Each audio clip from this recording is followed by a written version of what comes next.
The last Audino paused in its foraging for scraps in the dark alley. It hadn't slept for many weeks, and it was starving from the long run to the countryside into a place where nobody would look for it. Its haunted eyes told the story of where others of its kind went. Taken. Murdered. Harvested for what the humans called experience. Every time it blinked, it remembered the sounds of trainers engaging its nesting grounds, slaughtering both old and young alike.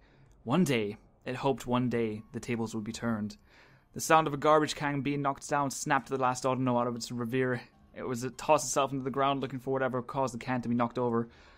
It slowly approached the can, cautiously on all four legs. Once it got to the can, it peered inside. The contents weren't all that appetizing, but it ate them anyway. Then footsteps, coming closer and closer. The Audino curled up into a ball inside the garbage can, hoping that the humans would just pass it by.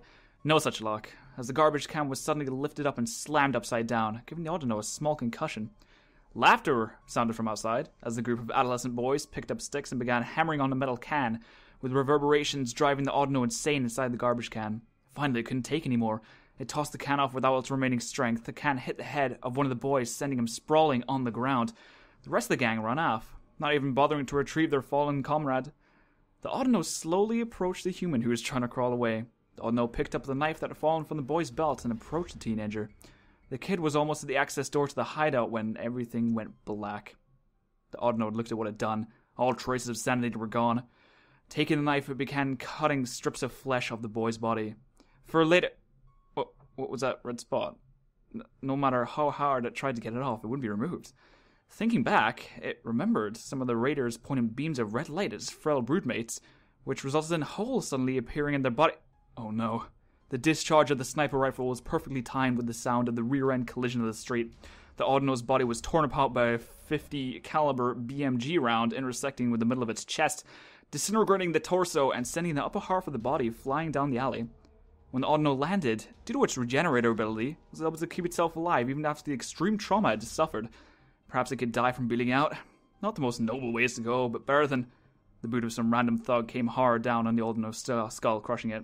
With an act of extreme brutality, the last Audino died.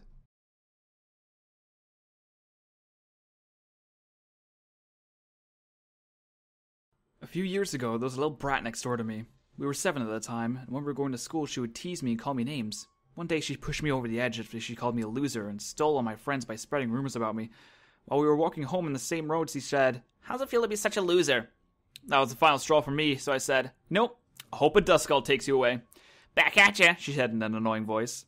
Later that night, I couldn't go to sleep, so I stared at the wall of my room.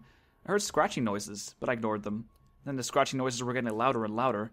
At one point, they got so loud I thought my ears would start bleeding. And then, out of nowhere, I saw a Duskull. It looks around my room and then saw me. I just stared at it, hoping it wouldn't take me away. "You're Daniel, yes?" I nodded slowly. "You've been a good boy, so your wish will come true." "What wish?" I asked in a surprised tone. "The wish you made for me to take Mindy away."